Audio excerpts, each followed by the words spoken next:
Radio Rasinda, Untaian Nada Penabur Kasih.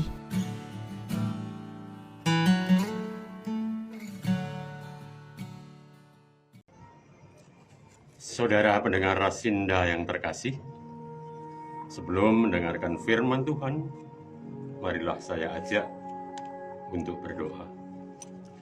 Bapa kami yang di surga, dikuduskanlah namamu. Tuhan, kami bersyukur atas berkat dan perlindungan penyertaan yang Tuhan berikan pada siang hari ini. Terima kasih atas anugerah dan kemurahan Tuhan pada kami. Tuhan, beri hikmat pengertian pada kami untuk mengerti dan memahami kehendak-Mu, agar kehidupan rohani kami semakin kuat, semakin baik. Kami dapat melakukan kasih, dapat melakukan kesetiaan, dan dapat melakukan kebenaran. Kebenaran firman-Mu. Dalam kasih Tuhan Yesus kami berdoa. Amin. Baiklah saudara, saya akan bacakan firman Tuhan pada siang hari ini dari Kitab Keluaran pasal 17 ayat 1 sampai dengan 7. Umat Israel mencobai Tuhan di Masa dan Meriba. Kemudian berangkatlah segenap umat Israel dari padang gurun Sin. Mereka berjalan dari persinggahan ke persinggahan sesuai dengan titah Tuhan. Lalu mereka berkemah di Rafidim, tetapi di sana tidak ada air minum untuk bangsa itu. Mereka berbantah dengan Musa. Kata mereka, "Berikanlah air kepada kami, supaya kami dapat minum." Tetapi Musa berkata kepada mereka, "Mengapa kamu berbantah dengan aku? Mengapa kamu mencobai Tuhan?" Di sana bangsa itu haus akan air. Bangsa itu bersungut-sungut kepada Musa dan berkata, "Mengapa engkau memimpin kami keluar dari Mesir, supaya kami, anak-anak kami, dan ternak kami mati kelahausan?" Lalu Musa berseru kepada Tuhan, katanya, "Apa yang akan kulakukan pada bangsa ini? Sebentar lagi mereka akan melempari aku dengan batu." Berfirmanlah Tuhan kepada Musa, "Berjalanlah di depan bangsa itu dan bawalah bersamamu beberapa orang dari antara tua-tua Israel. Bawalah juga di tanganmu tongkat yang kau pakai memukul sungai Nil dan pergilah. Di sana aku akan berdiri di depanmu di atas gunung batu di Horeb. Gunung batu itu harus kau pukul, dan dari dalamnya akan keluar air, sehingga bangsa itu dapat minum." Demikianlah diperbuat Musa di depan mata tua-tua Israel. Tempat itu dinamai Masa dan Meriba, karena orang Israel telah berbantah dan mencobai Tuhan dengan mengatakan, "Apakah Tuhan ada di tengah-tengah kita atau tidak?" Yang berbahagia adalah kita yang mendengarkan firman, mempercayai dan melakukan dalam sehari-hari. Hosiana. Saudara pendengar yang terkasih, izinkan saya menyampaikan firman Tuhan dalam renungan pada siang hari ini. Saya ambilkan tema persahabatan bukan permusuhan. Persahabatan bukan permusuhan. Saudara-saudara yang terkasih,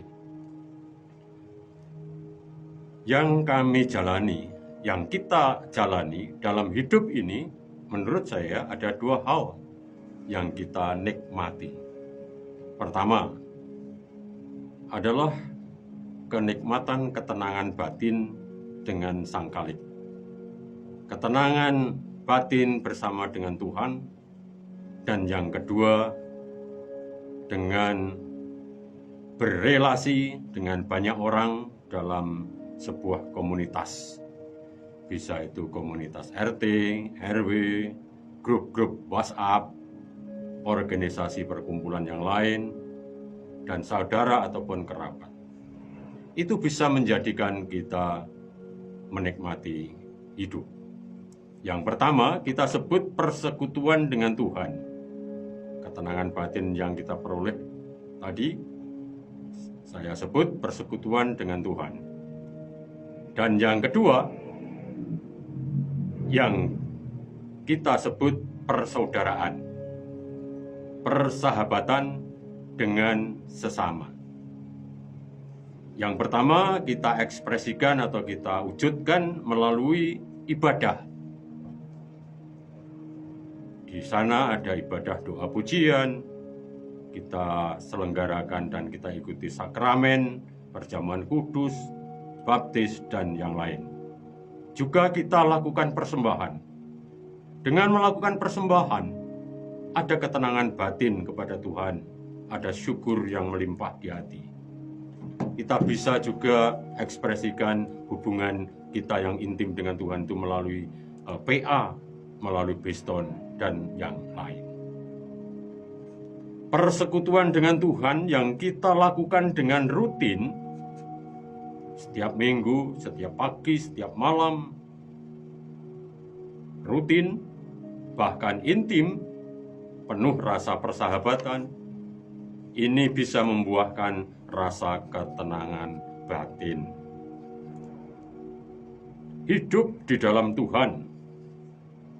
Kalau kita mengerti, yakin, akrab dengan Tuhan, kita hidup di dalam Tuhan, artinya apapun yang kita lakukan, apapun yang kita perbuat, apapun itu adalah mengandalkan Tuhan. Kita di dalam Tuhan. Tuhan Yesus berfirman, "Saya pokok anggur, kamu adalah carangnya. Carang akan berbuah manakala menempel pada pokok anggur." Kalau kita menempel pada Yesus Kristus, kita mengenal Yesus, kita hanya Yesus jawaban hidupku, maka hidup ini akan tenang. Dan yang kedua, hidup bagi Tuhan. Bukan untuk diri sendiri hidup ini, bukan untuk dunia, tapi untuk Tuhan. Maka lakukan pelayanan, kesaksian kepada Tuhan bahwa Yesus Kristus itu juru selamat. Manusia bisa selamat karena dosa-dosanya sudah ditebus oleh Yesus Kristus di kayu salib. Bagi siapapun yang percaya kepada Dia, Dialah satu-satunya jalan untuk menuju kepada keselamatan, yaitu kemuliaan Allah surga. Dan berikut adalah hidup mengandalkan Tuhan. Jangan hidup mengandalkan manusia. Kalau kita hidup mengandalkan manusia, maka kita akan banyak kecewa. Tapi kalau kita hidup mengandalkan Tuhan, Tuhan punya rencana. Tuhan pasti beri berkat kepada kita. Tuhan menyertai hidup kita. Sehingga kita tidak akan pernah khawatir dalam segala hal, manakala hidup kita mengandalkan Tuhan. Bukan mengandalkan skill kita, bukan mengandalkan pengetahuan kita, bukan mengandalkan pendidikan kita, tetapi mengandalkan Tuhan. Sebab yang punya berkat adalah Tuhan. Carilah kerajaan Allah terlebih dahulu, maka yang lain akan digenapkan kepadamu. Itu firman-Nya. Maka marilah kita menempel pada Yesus Kristus terus-menerus dan percaya mengandalkan Dia, maka kita akan ditolong di dunia ini dan ditolong nanti juga di dalam hari akhir. Yang kedua, kita ekspresikan melalui cinta dan keramah tamahan. Hubungan kita dengan sesama tadi, komunitas-komunitas kehidupan tadi, kita wujudkan dengan cinta dan keramah tamahan. Kedua bagian ini saling berkaitan. Hubungan akrab dengan Tuhan, hubungan baik dengan sesama, ini saling berkaitan. Tetapi tidak dapat dicampur baurkan. Kedekatan dan keintiman kita dengan Tuhan tidak boleh membuat diri kita terpisahkan dan jauh dari sahabat-sahabat kita, dari anak-anak kita, dari saudara-saudara kita. Tidak boleh. Kita harus tetap juga dekat. Tuhan ingin kita dekat dengan Dia. Tetapi sekaligus juga menunjukkan cinta kasih dan komitmen kita kepada sahabat-sahabat, kepada anak-anak dan keluarga kita penuh dengan persahabatan cinta. Dalam fakta kehidupan ini, manusia di dunia tidak dapat kita pungkiri bahwa konflik sering terjadi dan mengganggu damai sejahtera kita. Konflik adalah sebuah benturan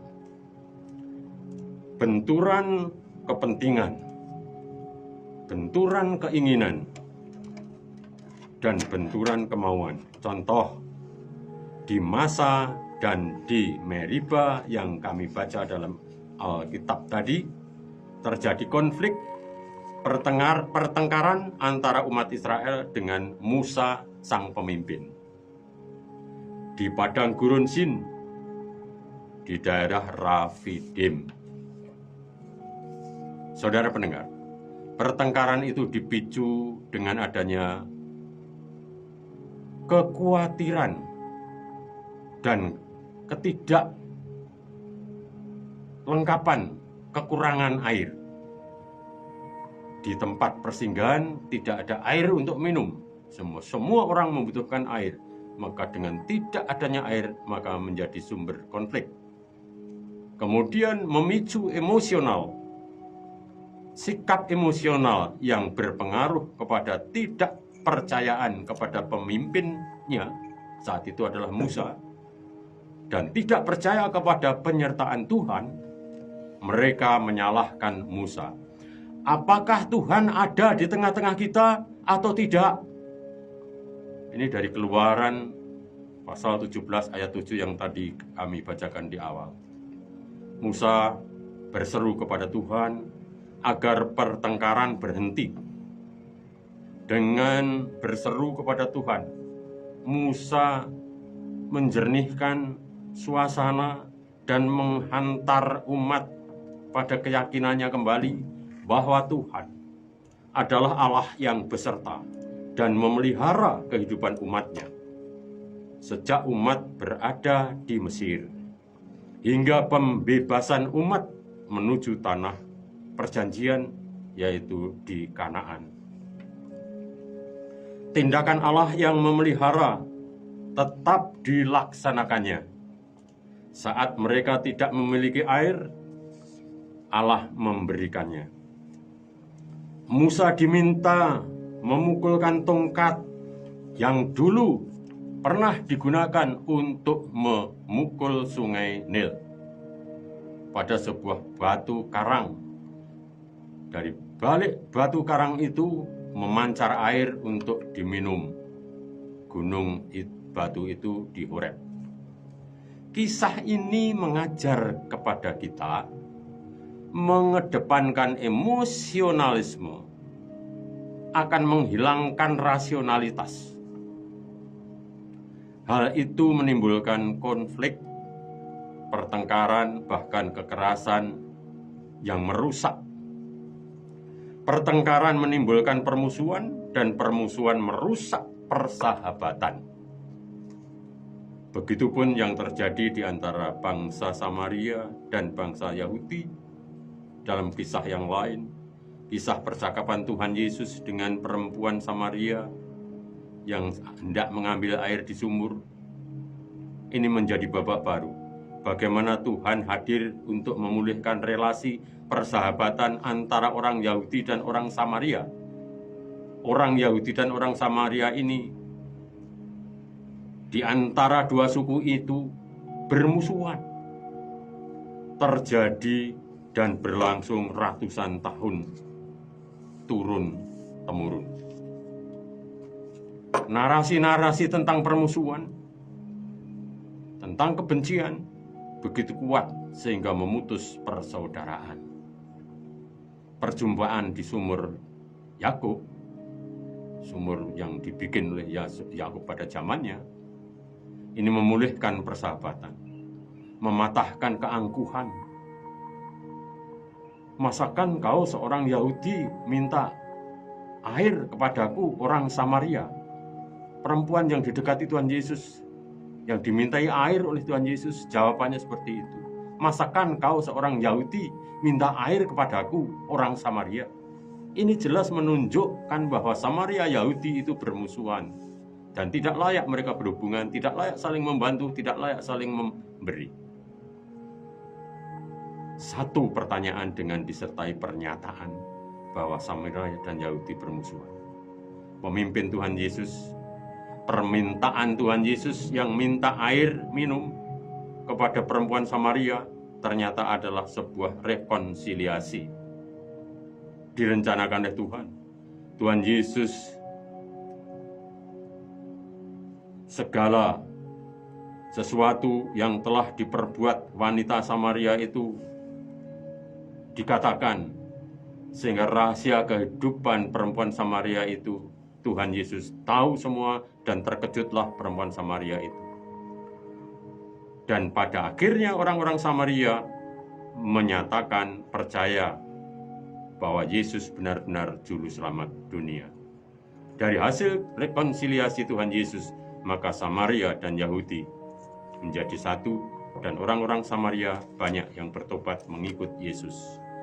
Bangsa Samaria akhirnya direngkuh oleh Tuhan Yesus untuk dikasihi, untuk menerima dan minum air hidup, yaitu keselamatan di dalam Yesus.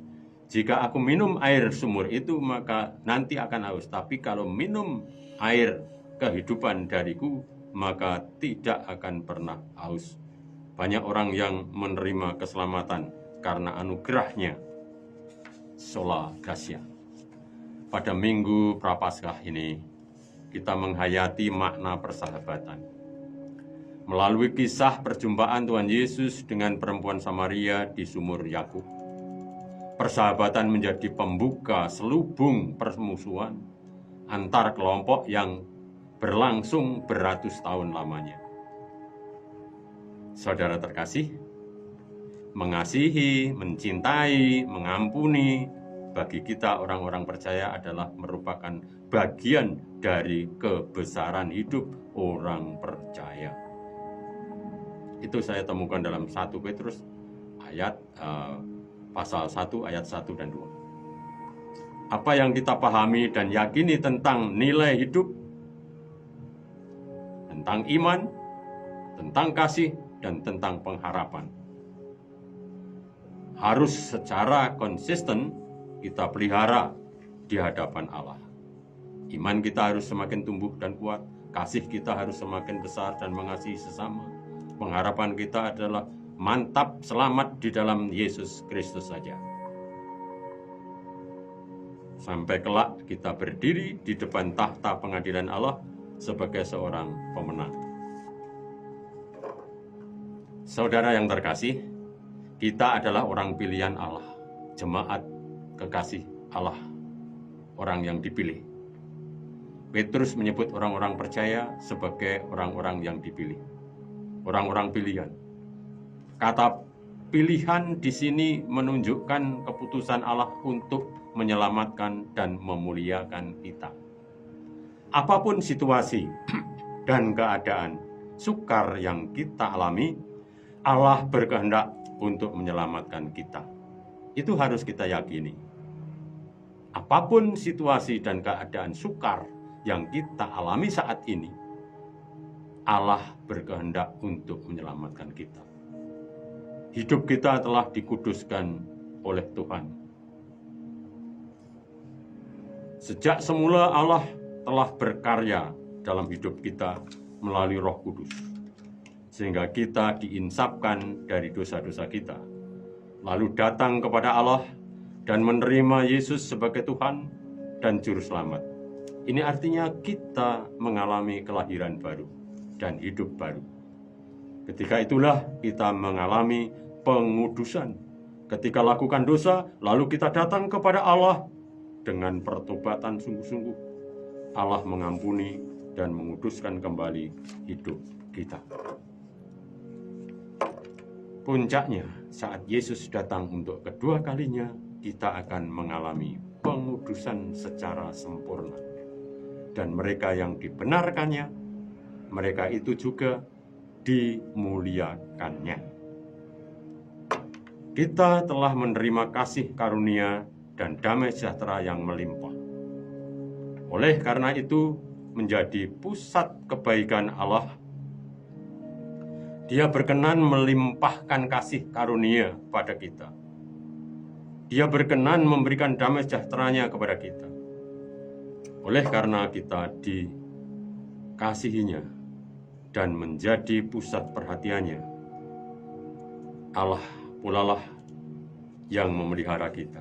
Yakinlah, Allah memelihara kita dalam segala aspek kehidupan dengan jaminan pemeliharaannya selama kita di dunia ini sampai masa kekekalan nanti. Tetap jalinlah persahabatan dengan Allah dan hindari permusuhan dengan Tuhan, hindari permusuhan dengan sesama, sehingga hidup kita sungguh mengalami ketenangan batin yang luar biasa. Kita menjadi sahabat dan kita menjadi saudara, tidak bermusuhan tapi menjalin persahabatan sepanjang masa. Tuhan memberkati. Amin.